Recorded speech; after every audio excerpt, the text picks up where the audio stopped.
لا إله إلا الله محمد رسول الله عليه صلاة الله.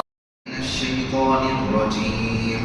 بسم الله الرحمن الرحيم. يا أيها الذين آمنوا كلوا من طيبات ما رزقناكم واشكروا لله إن كنتم إياه تعبدون. صدق الله العظيم. اے ایمان والو، اللہ تبارک و تعالیٰ نے جو تمہیں پاکیزہ روزی دی ہے اس میں سے کھاؤ اور اللہ کا شکر ادا کرو اگر تم اس کی عبادت کرتے ہو. یہ سورۃ البقرہ کی آیت نمبر 172 ہے اور قرآن مجید کی وہ تیسری آیت ہے جس میں اللہ تبارک و تعالیٰ نے بلا واسطہ مومنوں کو مخاطب فرمایا ہے اور کہا ہے یا ایھا الذین آمنوا. اور اس آیت مبارکہ کے اندر اللہ تبارک و تعالیٰ نے حلال کو اختیار کرنے کا اور حرام کو چھوڑنے کا اور اللہ تبارک و تعالیٰ کا شکر ادا کرنے کا حکم دیا ہے. اللہ تبارک و تعالیٰ نے حلال روزی اختیار کرنے کا حکم دیا ہے اور جب تک بندہ حلال نہیں کھائے گا تو اللہ تبارک و تعالیٰ اس کے اعمال کو قبول نہیں فرمائیں گے. چونکہ اللہ کے نبی صلی اللہ علیہ وسلم نے فرمایا ہے کہ جب کوئی بندہ ایک لقمہ ہی صحیح حرام کا کھا لیتا ہے اللہ تبارک و تعالیٰ 40 دن تک اس کی عبادتوں کو قبول نہیں فرماتے. تو حلال کھانا ہے، حلال سے ہی اپنے جسم کی نشو و نما کرنا ہے اور اللہ تبارک و تعالیٰ نے فرمایا ہے ان چیزوں کو کھاؤ جو اللہ تبارک و تعالیٰ نے حلال کی ہیں اور ان چیزوں سے بچ جاؤ، ان چیزوں کو اختیار مت کرو جو اللہ تبارک و تعالیٰ نے حرام کی ہیں. تو حلال کمانا ہے، حلال کھانا ہے اور حلال کھلانا ہے. اور آج کل جو بہت سارے حضرات یہ کہتے ہیں کہ ہماری دعائیں قبول نہیں ہوتی، حالانکہ ہم نے اتنی دفعہ دعا کی، ہر جگہ دعا کی، پھر بھی ہماری دعا قبول نہیں ہوتی. تو وہ حضرات غور سے سن لیں. اللہ کے نبی صلی اللہ علیہ وسلم کی حدیث مبارکہ ہے کہ ایک موقع پر اللہ کے نبی صلی اللہ علیہ وسلم نے فرمایا ایک ایسا شخص ہے جس نے بہت لمبا سفر کیا اور اس کا جسم پراگندہ ہے، اس کے بال پر گرد و غبار پڑی ہوئی ہے اور اتنا لمبا سفر کرنے کے بعد وہ اللہ تبارک و تعالیٰ سے دعا کرتا ہے اور کہتا ہے یا رب یا رب، جبکہ اس کا کھانا حرام ہے، اس کا پینا حرام ہے اور اس کا لباس حرام ہے. تو اس کی دعا کیسے قبول ہو سکتی ہے؟ تو دعا کی قبولیت کے لیے شرط یہ ہے کہ ہمارا کھانا بھی حلال ہونا چاہیے، ہمارا پہننا بھی حلال ہونا چاہیے اور ہمارا لباس بھی حلال ہونا چاہیے. جب تک حلال نہیں ہوگا اللہ تبارک و تعالیٰ اس مال کو قبول نہیں فرمائیں گے. ایک اور موقع پر اللہ کے نبی صلی اللہ علیہ وسلم نے فرمایا ہے کہ اللہ تبارک و تعالیٰ پاک ہے اور پاک مال کو قبول فرماتا ہے. اللہ تبارک و تعالیٰ پاک ہے اور اسی طریقے سے اللہ تبارک و تعالیٰ نے یہاں پر ما رزقناکم کی قید لگائی ہے کہ مال حلال بھی ہونا چاہیے اور وہ مال حلال طریقے سے حاصل بھی کیا جانا چاہیے. ورنہ ہوتا یہ ہے کہ مال حلال تو ہوتا ہے لیکن اس کو حاصل کرنے کا جو طریقہ ہوتا ہے وہ حرام ہوتا ہے. مثلا مال حلال ہے لیکن اس کو حاصل کر رہے ہیں ظلم دے کر، اس کو حاصل کر رہے ہیں دوسروں کا مال چھین کر، اس کو حاصل کر رہے ہیں خیانت کے ذریعے سے. تو خیانت کے ذریعے سے حاصل کیا ہوا مال، ظلم کے ذریعے سے حاصل کیا ہوا مال اور اسی طریقے سے چوری کیا ہوا مال وہ حلال حرام بن جاتا ہے، حلال باقی نہیں رہتا. تو حلال مال بھی ہونا چاہیے اور حلال طریقے سے بھی حاصل اس کو کیا جانا چاہیے.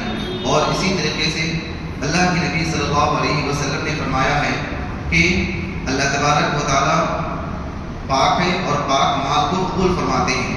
اگر کوئی بندہ حرام کے ذریعے سے کمائی کرتا ہے، حرام مال کے ذریعے سے تجارت کرتا ہے، اگر وہ اس مال میں سے صدقہ کرتا ہے تو اللہ تبارک و تعالیٰ اس کے صدقے کو قبول نہیں فرماتے. اگر وہ اس میں سے خرچ کرتا ہے تو اللہ تبارک و تعالیٰ اس میں برکت نہیں دیتے. اگر وہ مال اپنے وارثین کے لیے چھوڑ کر چلا جاتا ہے تو اللہ تبارک و تعالیٰ اس کو دوزخ میں جانے کا ذریعہ بناتے ہیں. اور اسی طریقے سے اللہ کے نبی صلی اللہ علیہ وسلم نے فرمایا کہ برائی کے ذریعے سے برائی کو نہیں مٹایا جا سکتا، برائی کو نیکی سے مٹایا جاتا ہے، خباثت کو خباثت سے نہیں مٹایا جاتا. ایک اور موقع پر اللہ کے نبی صلی اللہ علیہ وسلم نے فرمایا ہے کہ وہ جسم جو حرام مال سے بڑا ہو، جس جسم کے اندر حرام کی غذا داخل ہو گئی ہو، اللہ تبارک و تعالیٰ اس جسم کو جنت میں داخل نہیں فرماتے، بلکہ وہ جسم جہنم میں جانے کے زیادہ مستحق ہے. اور ایک موقع پر اللہ کے نبی صلی اللہ علیہ وسلم نے فرمایا ہے کہ اگر کسی نے 10 درہم کا کوئی کپڑا لیا اور اس میں سے 1 درہم حرام کا تھا، تو جب تک وہ کپڑا اس کے بدن پر رہے گا اللہ تبارک و تعالیٰ اس کی کوئی نماز قبول نہیں فرمائیں گے. اب ذرا سوچنے والی بات یہ ہے کہ جس کی پوری زندگی حرام مال سے گزر رہی ہو، حرام مال خود بھی کما رہا ہو، خود بھی کھا رہا ہو اور اپنے بچوں کو بھی کھلا رہا ہو، اور پھر وہ نمازیں بھی پڑھ رہا ہے، دعائیں بھی کر رہا ہے، تو اس کی دعائیں کیسے قبول ہوں گی، اس کی نمازیں کیسے قبول ہوں گی؟ اور اسی طریقے سے اللہ والے فرماتے ہیں کہ حلال اپنا اثر دکھاتا ہے اور حرام اپنا اثر دکھاتا ہے. جب انسان حلال غذا کھاتا ہے تو انسان کے دل کے اندر سے نیک اعمال کرنے کا جذبہ پیدا ہوتا ہے، انسان نیک اعمال کی طرف راغب ہوتا ہے، انسان کے دل کے اندر ایک اچھا داعیہ پیدا ہوتا ہے کہ میں نمازیں پڑھوں، انسان کے اندر سے یہ داعیہ پیدا ہوتا ہے کہ میں دعائیں کروں، میں قرآن کی تلاوت کروں، میں ذکر و اذکار کروں. یہ کب ہوتا ہے؟ جب انسان اچھی غذا کھاتا ہے اور حلال غذا کھاتا ہے. اسی طریقے سے جب انسان حرام غذا کھاتا ہے تو حرام غذا اپنا اثر دکھاتی ہے، انسان کے دل کے اندر سے گناہوں کا جذبہ پیدا ہوتا ہے، انسان کے دل کے اندر سے یہ داعیہ پیدا ہوتا ہے کہ میں بے حیائی کروں، میں بدنظری کروں، میں گناہوں کی طرف راغب ہو جاؤں، میں اللہ تبارک و تعالیٰ کی نافرمانی کروں. تو اس لیے انسان کو چاہیے کہ وہ حلال غذا خود بھی کھائے اور حلال غذا اپنے بچوں کو بھی کھلائے. اور آج کل بہت سارے لوگوں کا یہ کہنا ہے کہ ہم سب ہر طریقہ اختیار کرتے ہیں پھر بھی ہماری اولاد ہمارے حق میں نافرمان ہے، ہماری اولاد ہماری بات نہیں سنتی. تو اس کے پیچھے بھی اللہ والے یہ بیان فرماتے ہیں کہ اس کے پیچھے بھی حرام غذا کار فرما ہے، حرام غذا کا اثر ہے.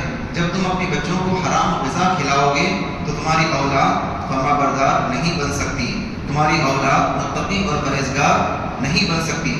تو والدین کی یہ ذمہ داری ہے کہ وہ حلال غذا خود بھی کھائیں اور اپنی اولاد کو بھی وہی غذا کھلائیں. اور اسی طریقے سے اللہ تبارک و تعالیٰ نے ایک دوسرا حکم یہ بھی دیا ہے کہ حلال کھانا ہے، حرام سے بچنا ہے، اور ساتھ ہی ساتھ اللہ تبارک و تعالیٰ نے جو تمہیں مال دیا ہے، جو تمہیں روزی دی ہے، اس پر اللہ تبارک و تعالیٰ کا شکر کرنا ہے، کیونکہ شکر کرنے سے اللہ تبارک و تعالیٰ نعمتوں میں اضافہ فرماتے ہیں. کیونکہ ایک انسان پر لازم بھی ہے کہ جس کا کھا رہا ہے اسی کی تعریف کو گنگنائے. جو اللہ تبارک و تعالیٰ ہمیں رزق دے رہے ہیں، جو اللہ تبارک و تعالیٰ ہر موقع پر، چاہے ہم ماں کے پیٹ کے اندر ہو، چاہے ماں کے پیٹ سے باہر آنے کے بعد ہو، موت سے پہلے تک اللہ تبارک و تعالیٰ ہمیں روزی دیتے تھے. اور علماء کرام فرماتے ہیں کہ جس طریقے سے انسان کی موت اس کو تلاش کرتی ہے، بالکل اسی طریقے سے انسان کا رزق بھی اس کو تلاش کرتا ہے.